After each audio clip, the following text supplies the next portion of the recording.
तो hey guys, hi, welcome back to the channel. मैं कुंदन कुमार और आप देख रहे हैं रिएक्ट फॉर फन। तो भाई लोग, आज भाई 2-3 दिन पहले की जो घटना है उड़ीसा में, जो रेलवे का एक्सीडेंट हुआ, उससे भाई बहुत दुखी हूँ मैं। मतलब आज के समय में, जिस समय पे हम जी रहे हैं, मतलब रेलवे में भी इतना कम्युनिकेशन सिस्टम तगड़ा है, उसके बावजूद भाई मतलब देख रहे हो मतलब किस टाइप से एक्सीडेंट हुआ है। और अभी तक सुनने में आया कि 270 से 280 लोगों की जान चली गई है और 900 से ज़्यादा लोग घायल हैं। मतलब समझ रहे हो यार, आज के टाइम पे मतलब ये सब होना। और रेलवे ही एक ऐसा है जिस पे मैं भरोसा करता था कि भाई चलो बस से नहीं जाएंगे या किसी चीज़ से नहीं जाएंगे, या क्या बोलेंगे, एरोप्लेन में भी कुछ ना कुछ हादसा होता ही रहता है। ट्रेन सेफेस्ट वे है, लेकिन उसमें भी भाई जब ऐसा हो जाएगा तो आदमी किस पे भरोसा करे। मतलब अपनी बाइक, अपनी गाड़ी में तो खतरा बना ही रहता है, लेकिन भाई ट्रेन पे भी मतलब देख रहे हो कैसे परखच्चे उड़ चुके हैं। मतलब भाई कितना तेज टकराया होगा, समझ रहे हो।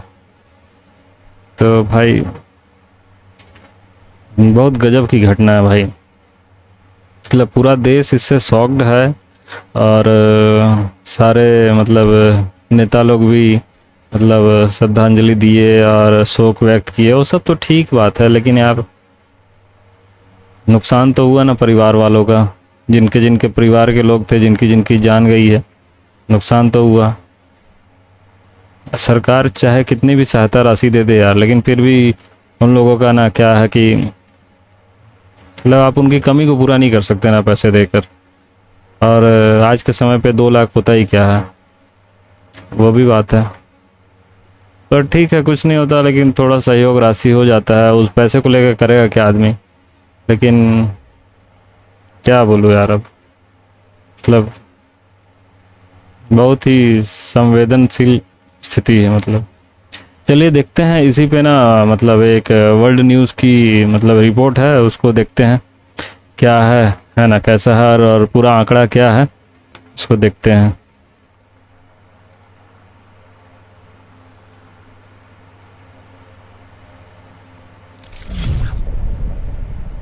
नमस्कार, वेलकम टू वर्ल्ड अफेयर्स। मैं हूं प्रशांत धवन। नाउ ये वीडियो बनाते वक्त, रिकॉर्डिंग के टाइम भी ना, आई फील रियली सैड। ये इंसिडेंट बिल्कुल ये चुभेगा लंबे समय तक, क्योंकि 21वीं सदी में इंडिया में ऐसा हो सकता है ना, ये एक्सेप्ट कर पाना बहुत ही मुश्किल है। सही बात। अभी तक आपको पता लग गया होगा, ओडिशा स्टेट में एक बड़ा रेलवे एक्सीडेंट हुआ है। 3 ट्रेन एक के बाद एक आपस में टकराई। मृतकों की संख्या अभी के लिए बताया जा रहा है कि 280 क्रॉस कर चुकी है। अनफॉर्चुनेटली लग रहा है कि मृतकों का आंकड़ा 300 के आसपास पहुंच जाएगा, उसको चला ही जा सकता है। और जो इमेजेस सामने आई हैं, हमें ये भी पता लगा है बाय द वे कि 1000 से ऊपर लोग इंजर हुए हैं। और आप सोच कर देखिए, जो इमेजेस सामने आ रही है, जो डिस्ट्रक्शन दिख रही है, मैं देख के तो हालत खराब है। कितनी ज्यादा भयानक होगी। तो कई लोगों की जिंदगी उजड़ गई है यहाँ पर। और एक सेकंड के लिए ना, हम अगर रेलवे एक्सीडेंट्स की लिस्ट देखें कि दुनिया में सबसे बड़े रेलवे एक्सीडेंट कौन से हुए थे, और जब से 21st सेंचुरी स्टार्ट हुई है, मतलब कि सन 2001 से लेकर कितने रेलवे एक्सीडेंट हुए हैं, तो मैं यही कहूँगा शर्म से सर झुक जाता है। क्योंकि मैं आपको बता दूं, दुनिया में सबसे ज्यादा डेडली ट्रेन एक्सीडेंट माना जाता है रोमानिया में हुआ था। 1000 लोगों के आसपास मारे गए थे। ये हुआ था 1970। वहाँ भी खतरनाक हुआ। बात करें तो डेडलीस्ट ट्रेन एक्सीडेंट हमारा हुआ था बिहार में। बिहार ट्रेन डिरेलमेंट ऑफ 1981, करीब 800 लोगों की मौत हुई थी। और इस लिस्ट में ना, आप अगर ओडिशा का एक्सीडेंट देखोगे तो यहाँ पे आपको दिख जाएगा जो 20 वर्स्ट डिजास्टर्स है, ट्रेन डिजास्टर्स, उसकी लिस्ट में आ चुका है। और एक बात नोट करो आप, इस पूरी लिस्ट में ना ज्यादातर ट्रेन एक्सीडेंट्स आपको 1990s के मिलेंगे, क्योंकि एक टाइम था जब ट्रेन्स की टक्कर हो जाए, इसे हम कैसे रोक पाए, इसको लेकर प्रॉपर टेक्नोलॉजी थी नहीं। मगर पिछले 20-30 सालों में दुनिया में ऑलमोस्ट हर कंट्री ने ये टेक्नोलॉजी एक्वायर करके अपग्रेडेशन कर दी। और इसलिए आप देखोगे, अगर हम 21वीं सेंचुरी की बात करें तो सिर्फ 3 मेजर ट्रेन एक्सीडेंट्स यहाँ पे आपको दिखेंगे। एक 2002 का इजिप्ट में, एक ईरान में एक्सीडेंट हुआ था 2004 में, फिर देखो 2023 इंडिया अलग ही दिख रहा है यहाँ पर। क्योंकि अगेन ये दोनों भी एक्सीडेंट्स आप देख लो 20 साल पुराने, ऑलमोस्ट 20 साल पुराने हैं। और पिछले 20 सालों में आप अगर देखो तो जो ओडिशा में हुआ है ना, एक सेकंड ना,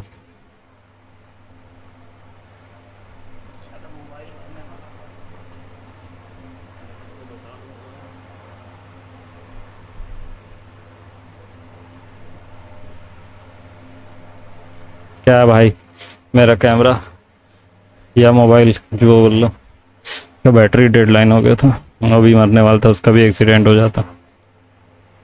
कोई भी एक्सीडेंट आपको दुनिया में किसी भी देश में नहीं मिलेगा, तो इसलिए जो ओडिशा में हुआ है ना, ये हार्ट ब्रेकिंग है। और दुनिया भी देखो कहीं ना कहीं इंडिया को क्वेश्चन करेगी कि 2023 में भी इनके यहाँ ऐसे एक्सीडेंट्स होते हैं। और अभी तो देखिए, मैं ये भी कहूँगा कि फॉर्चुनेट बात ये है कि जो टक्कर हुई है उनमें से एक मालगाड़ी थी, 3 ट्रेनों की एक के बाद एक आपस में टक्कर ठीक हुई हुआ, है। पैसेंजर पहले नहीं था। जो ट्रेन है ये डिरेल हो गई थी, उसके बाद जो ये सुपरफास्ट एक्सप्रेस ट्रेन है ये सुपरफास्ट कोलाइड कर गई, फिर एक जो मालगाड़ी है उसकी भी टक्कर हुई। आप इमेजिन करके देखिए, ये मालगाड़ी ना होती, ये भी एक पैसेंजर ट्रेन होती ना, तो कितना जो बड़ा मृतकों हादसा का आंकड़ा है ये कहीं और ही पहुंच जाता। ये शायद दुनिया के जो डेडलीस्ट ट्रेन एक्सीडेंट्स हैं, टॉप 5 जो डेडलीस्ट ट्रेन टॉप 1 में आ जाता है। उनमें इसका नाम आता। और देखो, इस वीडियो में बैठकर मैं ये विश्लेषण नहीं करूंगा कि जी कौन सी ट्रेन किस घंटे डिरेल हुई, फिर कहाँ टक्कर हुई, फिर कैसे ट्रेन मुड़ी। उससे रिलेटेड न्यूज चैनल पे वैसे ही आप लोगों ने काफी देख लिया होगा। यहाँ पे देखिए, मेन क्वेश्चन ये आता है कि ये ट्रेन क्रैश हम रोक क्यों नहीं पाए। जो बालासोर डिस्ट्रिक्ट है ओडिशा में, यहाँ पे लगातार 3 ट्रेन एक के बाद एक क्रैश हो रही थी। यहाँ पे कवच सिस्टम कहाँ पे था, आपको याद होगा।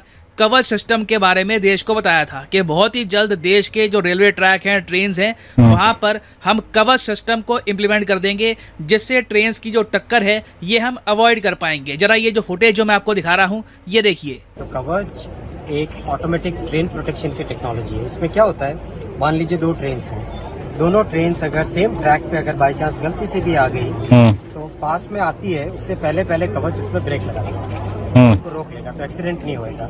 मान लो एक ट्रेन के पीछे दूसरी ट्रेन जा रही है, तो इस केस में पीछे वाली ट्रेन एक सेफ डिस्टेंस पे रहनी चाहिए।